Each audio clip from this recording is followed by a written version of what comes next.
তো বন্ধুরা অবশেষে এটিকে মোহনবাগান দলের সকল সমর্থকদের জন্য উঠে এলো বড় সুখবর, যেখানে এটিকে মোহনবাগান দল আবারও করোনা মুক্ত হয়ে প্র্যাকটিসে নেমে পড়ল রয় কৃষ্ণা সহ এটিকে মোহনবাগান দলের সমস্ত খেলোয়াড়রাও।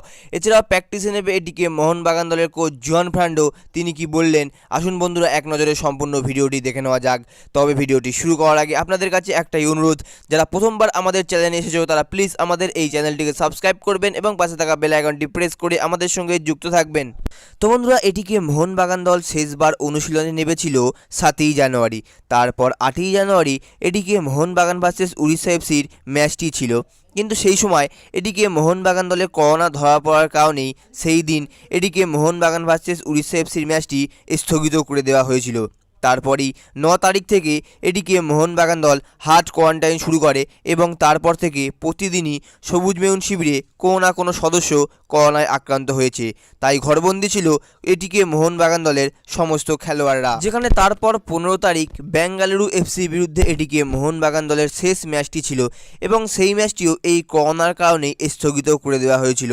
তারপর 15 ও 16 তারিখে নতুন করে কোনো খেলোয়াড় করোনা আক্রান্ত না হওয়ার কারণেই আইএসএল কর্তৃপক্ষ এটিকে মোহনবাগান দলকে নির্দেশ দেয় অনুশীলন করার জন্য এবং গতকাল থেকেই এটিকে মোহনবাগান দল অনুশীলনে নেমে পড়েছে।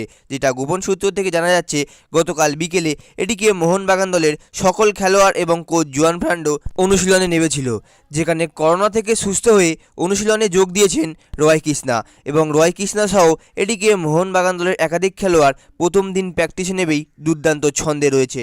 যেখানে এই প্র্যাকটিসে নামা নিয়ে এটিকে এমবি কোচ জুয়ান ফ্রান্ডো বলেছেন, অনেক দিন পর আবারও অনুশীলনে নেবে নিজেদেরকে অনেক ভালো লাগছে, যেখানে আমরা এই সুযোগটার অপেক্ষায় ছিলাম এবং অবশেষে সেই সুযোগটা পেলাম।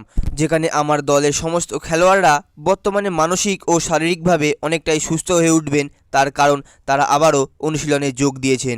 এছাড়াও সব কিছু ঠিক থাকলে পরবর্তী ম্যাচে অর্থাৎ 20 জানুয়ারি কেরালা ব্লাস্টার এফসির বিরুদ্ধে আমরা অবশ্যই মাঠে নামবো। তো বন্ধুরা এই ছিল আজকের ভিডিও এবং এই ভিডিওটি ভালো লাগলে ভিডিওটিকে লাইক শেয়ার এবং আমাদের চ্যানেলটিকে সাবস্ক্রাইব করে আমাদের পাশে থাকবেন। তো সম্পূর্ণ ভিডিওটি দেখার জন্য ধন্যবাদ।